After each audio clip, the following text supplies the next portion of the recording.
Hello friends, आज हम बात करेंगे वेस्टर्न पॉलिटिकल थिंकर में मानव स्वभाव संबंधी विचार। जैसा कि हम जानते हैं कि थॉमस हॉब्स, जॉन लॉक और रूसो तीन ऐसे थिंकर थे जिन्होंने मानव स्वभाव संबंधी विचारों के साथ ही साथ प्राकृतिक अवस्था संबंधी विचार और सोशल कॉन्ट्रैक्ट भी दिए। तो कई बार एग्जाम में हमसे ये पूछा जाता है कि इन तीनों के मानव स्वभाव संबंधी विचार, प्राकृतिक अवस्था संबंधी विचार और सोशल कॉन्ट्रैक्ट में अंतर बताइए। और अगर आप इस वीडियो के माध्यम से मानव स्वभाव संबंधी विचारों को अच्छे से समझ लेंगे तो आपको हॉब्स, लॉक और रूसो से रिलेटेड क्वेश्चन करने में भी कोई परेशानी नहीं आएगी। इससे आप इंडिविजुअल काम भी कर सकेंगे और कंपैरिजन अगर करना होगा तो वो भी कर सकेंगे। आज का वीडियो हेल्पफुल होगा BA political science, MA political science, net JRF के साथ ही साथ पॉलिटिकल साइंस ऑप्शनल सब्जेक्ट रखने वाले स्टूडेंट्स के लिए। तो चलिए शुरू करते हैं। मानव स्वभाव संबंधी विचारों से हमारा अर्थ है कि मानव का स्वभाव कैसा होता है और दार्शनिकों को ये जानना आवश्यक क्यों है, क्योंकि एक समाज का जो निर्माण होता है वहाँ पर रहने वाले लोगों की मेंटेलिटी के हिसाब से, उनके नेचर के हिसाब से होता है। जैसे अगर किसी समाज में बहुत सारे लोग ऐसे होंगे जिनका स्वभाव उग्र होगा, वो हिंसा प्रिय होंगे, तो उसी हिसाब से हमें वहाँ पर लॉज बनाने होंगे। और अगर उसके विपरीत हम देखेंगे कि कोई ऐसा समाज है जहाँ पर शांतिपूर्ण लोग रहते हैं, जिनका स्वभाव बहुत ही शांत है, तो वहाँ पर हमें कानूनों को इन्फोर्समेंट कराने में इतनी दिक्कत नहीं होती है। तो मानव स्वभाव संबंधी विचारों के बारे में वैज्ञानिकों को, दार्शनिकों को इसलिए सोचना पड़ा ताकि वो उस हिसाब से अपनी सोशल कॉन्ट्रैक्ट थ्योरी दे सकें। सबसे पहले बात करते हैं थॉमस हॉब्स की। जैसा कि आप सभी जानते हैं कि हॉब्स का जन्म हुआ था इंग्लैंड में, और जिस समय उनका जन्म हुआ और जो उनका जीवन काल रहा, उस समय इंग्लैंड में राजनीतिक अस्थिरता का माहौल था। चारों ओर कई सारे युद्ध होते थे और भय का माहौल था। तो हॉब्स अपने बारे में लिखते हैं कि अर्मेडा के युद्ध के वर्ष मेरी माँ ने 2 जुड़वा को जन्म दिया, मैं और भय। तो उनकी जो थ्योरी है बेसिकली भय पर काम करती है। तो जो उन्होंने मानव स्वभाव संबंधी विचार दिए उसमें भी हमें ये झलक साफ साफ दिखाई देती है। तो हॉब्स कहते हैं कि मनुष्य आत्म केंद्रित, स्वार्थी और भयग्रस्त प्राणी है। सारी भावनाओं का केंद्र उसका अहम या फिर अहंकार है।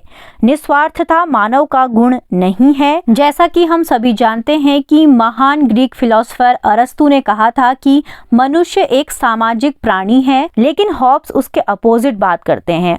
वो कहते हैं कि मनुष्य एक असामाजिक प्राणी है। मनुष्यों पर भी भौतिक विज्ञान के नियम लागू होते हैं क्योंकि वह भी एक पदार्थ है।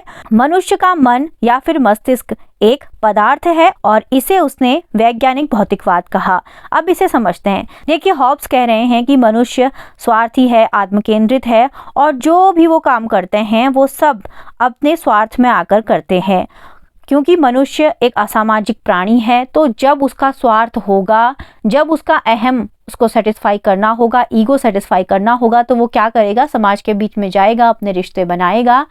स्वभाव से जो उसका मूल स्वभाव है वो असामाजिक ही है, लेकिन अपने स्वार्थ को पूरा करने के लिए वो समाज के बीच में जाता है और लोगों के साथ जुड़ता है। हॉब्स कहते हैं कि मानव पर भी भौतिक विज्ञान, फिजिक्स के नियम लागू होते हैं क्योंकि मानव स्वयं एक पदार्थ है, उसका मन और मस्तिष्क एक पदार्थ है। जिस तरह हम फिजिक्स में देखते हैं कि बहुत सारे मैटर का अध्ययन किया जाता है, उसी तरह हॉब्स मानते हैं कि फिजिक्स में मानव स्वभाव का भी अध्ययन किया जाना चाहिए और यही है उनका वैज्ञानिक भौतिकवाद। हॉब्स का मानना है कि जिस तरीके से विज्ञान में नियमों के आधार पर काम किया जाता है, फिजिक्स में थ्योरीज को देखा जाता है और अगर हम कोई भी फॉर्मूला लें, उसमें उसकी वैल्यू रखते हैं तो हमें एक रिजल्ट प्राप्त होता है। उसी तरह मानव स्वभाव में भी जब हम कुछ चीज़ों को लागू करते हैं तो हमें एक सर्टेन रिजल्ट प्राप्त होता है। मनुष्यों में इच्छा और घृणा पाई जाती है। समस्त कार्य स्वार्थ की भावना से प्रेरित होकर करता है। स्वार्थ की पूर्ति हेतु निरंतर लड़ता रहता है, झगड़ता रहता है। तो हॉब्स कहते हैं कि जो मनुष्यों के बीच में झगड़े का कारण है वो है स्वार्थ की पूर्ति। सभी मनुष्य समान हैं, उनमें योग्यता भी समान है। तो इसे हॉब्स ऐसे जस्टिफाई करते हैं कि जितने भी प्राणी इस दुनिया में हैं, सभी मनुष्य जो भी हैं वो समान है। अगर किसी का शारीरिक बल कम है तो उसका बौद्धिक बल अधिक होगा, और किसी का बौद्धिक बल अधिक होगा तो वो शारीरिक रूप से कमज़ोर होगा। तो इस तरीके से प्रकृति क्या करती है कि सब लोगों को बैलेंस करने के लिए सब में कोई ना कोई गुण दे देती है। जैसे हम लोग बात करते हैं ना कि एवरीवन इज़ यूनिक, सबके पास अलग अलग टैलेंट है। तो ये हॉब्स ने बहुत साल पहले कह दिया था कि सब लोग इक्वल हैं। अगर किसी के पास कोई गुण है तो दूसरे के पास कोई दूसरा गुण है, तो इस तरीके से सब लोग इक्वल हो गए। अब सब लोग इक्वल होंगे तो उनमें आगे बढ़ने के लिए संघर्ष चलता रहेगा, प्रतिद्वंदिता चलती रहेगी। कोई सोचेगा कि मैं बेटर हूँ, अगला सोचेगा कि मैं बेटर हूँ। इस तरीके से वो लोग क्या करते रहेंगे, आपस में कंपटीशन करते रहेंगे, एक दूसरे के प्रतिद्वंदी बनते रहेंगे। संघर्ष के 3 कारण जो हैं वो हॉब्स ने दिए हैं। वो कहते हैं प्रतिस्पर्धा, पारस्परिक अविश्वास और यश। अगर 2 लोगों के बीच में कंपटीशन होगा, वो कहेगा मैं बेटर हूँ, मुझे फर्स्ट आना चाहिए, तो एक तो संघर्ष का कारण ये होगा। दूसरा होगा पारस्परिक अविश्वास। जैसा कि हम जानते हैं कि हॉब्स कह रहा है कि मनुष्य होगा आत्मकेंद्रित, स्वार्थी और भयग्रस्त प्राणी। उसमें क्या होगा, लोगों के प्रति अविश्वास की धारणा होगी। वो एक दूसरे पर विश्वास कर ही नहीं सकता है, क्योंकि उसके अंदर हमेशा यही चलेगा कि मैं अपने स्वार्थ को पूरा करूं, और अपने स्वार्थ को पूरा करने के लिए मैं कोई भी काम करूंगा, साम दाम दंड भेद अपनाऊंगा। तो जैसा वो होगा वैसा ही वो दूसरों के बारे में भी सोचेगा, तो वो किसी पर विश्वास नहीं कर पाएगा। तो यहाँ पर होगा पारस्परिक अविश्वास उत्पन्न होगा। और तीसरा है यश, मतलब प्रसिद्धि।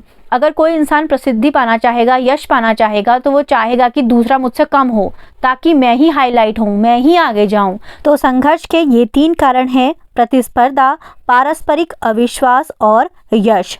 संघर्ष जन्म से मृत्यु तक चलता ही रहता है। जब से मनुष्य पैदा होता है तब से वो संघर्ष करने लगता है, और उसकी मृत्यु तक वो हमेशा संघर्षरत रहता है, क्योंकि उसको लाइफ के हर स्टेज पर कोई ना कोई चीज़ चाहिए होती है। कभी वो कंपटीशन कर रहा होता है, कभी उसको लोगों पर अविश्वास होता है, और लेटर स्टेजेस में वो क्या करता है, उसको प्रसिद्धि चाहिए होती है, नेम फेम चाहिए होता है। तो इस तरीके से लाइफ के हर स्टेज पे अलग अलग चीज़ें होती हैं जिनके लिए मनुष्य निरंतर संघर्ष करता रहता है। इसके अतिरिक्त हॉब्स कहते हैं कि मनुष्य में इच्छा और घृणा का भाव होता है। वो अच्छी चीज़ों की इच्छा करता है, उनकी ओर आकर्षित होता है, और जो बुरी चीज़ें होती हैं उनसे घृणा करता है। मनुष्य अपने मूल स्वभाव से स्वार्थी, झगड़ालू, ईर्ष्यालु और भयग्रस्त होता है। सभी काम उसके स्वार्थवादी भावना से प्रेरित होकर ही होते हैं। हॉब्स व्यक्ति के गुणों की बात कर रहे हैं, इसीलिए उनको व्यक्तिवादी विचारक भी कहा जाता है। स्वार्थ की पूर्ति के लिए व्यक्ति निरंतर लड़ते झगड़ता रहता है। अब बात करते हैं दूसरे विचारक जॉन लॉक की।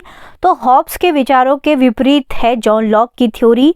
जॉन लॉक कहते हैं कि मानव स्वभाव आशावादी है। मनुष्य में प्रेम, सहयोग, दया और सहिष्णुता की भावनाएं होती हैं। जैसे कि हॉब्स में हमने देखा कि डर, स्वार्थ और ईर्ष्या, झगड़ा उसका प्रमुख तत्व था, लेकिन लॉक उसके अपोजिट हैं, और वो कहते हैं कि मनुष्य में प्रेम, सहयोग, दया और सहिष्णुता की भावना है। ये भावना मनुष्य की स्वाभाविक अच्छाई पर आधारित है। मनुष्य का स्वभाव शांतिपूर्ण है। लॉक मानवीय गुणों पर बल देते हैं। व्यक्ति विचारशील और विवेकवान होता है। तो लॉक की सबसे बड़ी बात यह है कि उन्होंने कहा है कि जो मनुष्य का मूल स्वभाव है वो अपने मूल स्वभाव से विचारशील और विवेकवान होता है। उसमें ये क्षमता होती है कि वो सही गलत का ज्ञान कर सके, न्याय अन्याय के बारे में सोच सके। और जैसा कि हम सभी जानते हैं कि जॉन लॉक को कहा जाता है उदारवाद की आत्मा, अर्थात जो उनके विचार थे वो काफ़ी उदारवादी थे, और उन्होंने लिबर्टी के बारे में, स्वतंत्रता के बारे में कई सारे कॉन्सेप्ट दिए, और उन कॉन्सेप्ट का झलक जो है वो हमें उनके मानव स्वभाव के अध्ययन में भी दिखाई देती है। मनुष्य शांति प्रिय है, वो स्वभाव से बहुत अच्छा है, उसमें अच्छे अच्छे गुण हैं, तो उसी के आधार पर वो मानते हैं कि मनुष्य विवेकशील है, वो दूसरे के साथ अन्याय नहीं करेगा, उसमें नैतिक गुण होंगे, वो नैतिक व्यवस्था के अनुसार आचरण करने वाला प्राणी है। मनुष्य की प्रकृति सहयोगी और सामाजिक होती है। मनुष्य बुद्धिमान होता है और व्यक्ति अपने विवेक से नैतिक व्यवस्था का सत्ता और उसके अनुसार कार्य करता है। तो देखिए, लॉक कहना चाह रहे हैं कि मनुष्य में इतनी क्षमता है कि वो अपने खुद के विवेक से बिना किसी सत्ता के अपने आप को कंट्रोल कर सकता है, रेगुलेट कर सकता है। उसकी कुछ मोरल वैल्यूज होती हैं, कुछ नैतिक मूल्य होते हैं और वो उन्हीं पर आधारित कार्य करता है और उसी के अनुसार चलता है। उसकी प्रवृत्ति जो होती है वो सहयोगी होती है, वो एक दूसरे के साथ सहयोगात्मक व्यवहार करता है और एक सामाजिक प्राणी है। समाज का कॉन्सेप्ट उसमें बहुत पहले से ही विद्यमान होता है। उसको रेगुलेट करने के लिए किसी और सत्ता की, बाहरी सत्ता की आवश्यकता नहीं होती, क्योंकि वो बहुत ही शांतिपूर्ण होता है। लॉक की थ्योरी में बस इतना ही है। अब आगे बढ़ते हैं और जानते हैं रूसो के बारे में। मानव स्वभाव संबंधी रूसो की जो धारणा है वो एक बैलेंस्ड व्यू प्रस्तुत करती है। वो थोड़ा थोड़ा हॉब्स और थोड़ा लॉक से मिलती जुलती प्रतीत होती है। रूसो का मानना था कि दो धारणाएं होती हैं, पहला मनुष्य स्वभाव से अच्छा होता है और दूसरा मनुष्य स्वभाव से बुरा होता है। तो इस तरह उसने एक बैलेंस्ड व्यू दिया। हॉब्स ने कहा कि पूरी तरह बेकार होता है, स्वार्थी होता है, झगड़ालू होता है, और लॉक ने कहा था कि शांतिपूर्ण होता है, अच्छा होता है। लेकिन रूसो ने दो धारणाएं दी, मनुष्य स्वभाव से अच्छा होता है और स्वभाव से बुरा होता है। रूसो मानता है कि संसार में व्याप्त पाप, भ्रष्टाचार और दुष्टता मनुष्य की जन्मजात प्रवृत्ति नहीं है, बल्कि ये विकृत सामाजिक संस्थाओं की देन है। मनुष्य में आत्म प्रेम और सहानुभूति की प्रवृत्ति होती है।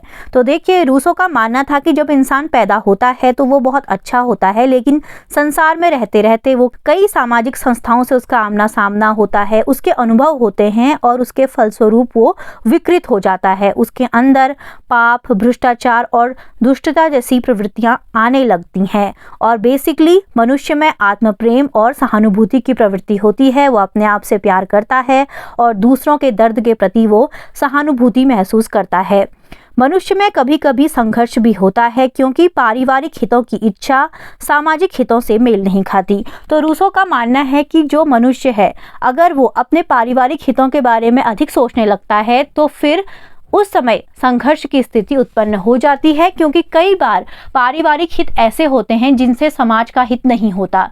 जैसे अगर हम एक एग्जाम्पल लें कि कोई व्यक्ति अपने परिवार के लिए संपत्ति का अर्जन करना चाहता है, लेकिन अगर एक ही व्यक्ति के पास सारी संपत्ति हो जाएगी तो फिर बहुत सारे जो अन्य लोग होंगे उनको संपत्ति में हिस्सा नहीं मिल पाएगा। इस तरीके से पारिवारिक हित के लिए वो कई बार समाज से लड़ता है और इसी वजह से संघर्ष की स्थिति उत्पन्न हो जाती है। इसके आगे रूसो कहते हैं कि इसमें संतुलन के लिए मनुष्य समझौता करता है और समझौते के द्वारा एक नई भावना अंतःकरण का जन्म हुआ, जिससे विवेक प्रदत्त ज्ञान मिला। रूसो का जो सोशल कॉन्ट्रैक्ट है वो भी इसी पर आधारित है कि जब मनुष्य का सामाजिक हित और पारिवारिक हित यानी कि व्यक्तिगत हित आपस में टकराता है, कॉन्फ्लिक्ट करता है, तो उसको एक समझौता करना पड़ता है और उस समझौते के द्वारा एक अंतःकरण का जन्म होता है, जहां पर वो अपने विवेक से कार्य करता है और फिर वो देख पाता है कि कौन सी चीज़ें उसे करनी चाहिए, कौन सी चीज़ें उसे नहीं करनी चाहिए, और फिर उसे ज्ञान की प्राप्ति हो जाती है, उचित अनुचित का भेद हो जाता है। तो रूसो इसे इस तरीके से व्यक्त करते हैं कि मनुष्य स्वभाव से तो अच्छा है, परंतु आत्म प्रेम, दंभ, अहंकार के कारण विचलित हो जाता है। जैसे कि हम अपने आसपास देखते हैं कि कई सारे लोग ऐसे होते हैं जिनमें ईगो की प्रॉब्लम होती है, या फिर वो अपने आप से इतने ज़्यादा ऑब्सेस्ड होते हैं कि वो नहीं देख पाते दूसरों को। बेसिकली उनका नेचर तो अच्छा होता है, लेकिन समाज में रहते रहते उनकी कंडीशनिंग कैसी है, उनकी पेरेंटिंग कैसी है, उनकी परवरिश कैसी है, वो सब फैक्टर काम करते हैं और मनुष्य लास्ट में विकृत हो जाता है। तो मैं आपको यही एडवाइस दूंगी कि जो भी दार्शनिक को आप देखते हैं तो उसको अपने आसपास के लोगों पर अप्लाई करके देखिए। आपको कई सारे ऐसे एग्जाम्पल मिल जाएंगे, इससे आपको इन फिलॉसफीज को समझने में आसानी होगी। हर एक फिलॉसफर अपनी अपनी जगह पर सही बात करता है। हमने हॉब्स को देखा, वो भी सही लग रहा था, लॉक को देखा, वो भी सही लग रहा था, अब रूसो को पढ़ रहे हैं तो लग रहा है ये भी सही है। तो इस तरीके से जब हम देखते हैं दुनिया में तरह तरह के लोग होते हैं, तो हर किसी की पर्सनैलिटी में हमें कोई ना कोई चीज़ नज़र आती है। इस तरीके से अगर हम सम अप करें तो रूसो कहता है कि मनुष्य स्वभाव से जन्म से बहुत अच्छा होता है, उसमें आत्म प्रेम और सहानुभूति की भावना होती है, लेकिन विकृत सामाजिक संस्थाओं के प्रभाव में आकर, उनके संपर्क में आकर उसका वो स्वभाव खत्म हो जाता है और फिर वो पाप और भ्रष्टाचार करने लगता है। इस तरीके से एक टेबल के फॉर्म में आप इन तीनों हॉब्स, लॉक और रूसो के बारे में डिफरेंस लिख सकते हैं। आई होप आज का वीडियो आपके लिए हेल्पफुल होगा, और अगर आप चाहते हैं कि मैं कोई और वीडियो आपके लिए बनाऊं तो आप कमेंट कर सकते हैं। अपने फ्रेंड्स के साथ, अपने स्कूल ग्रुप में, कॉलेज ग्रुप में इसे ज़रूर शेयर कीजिए। Thank you so much.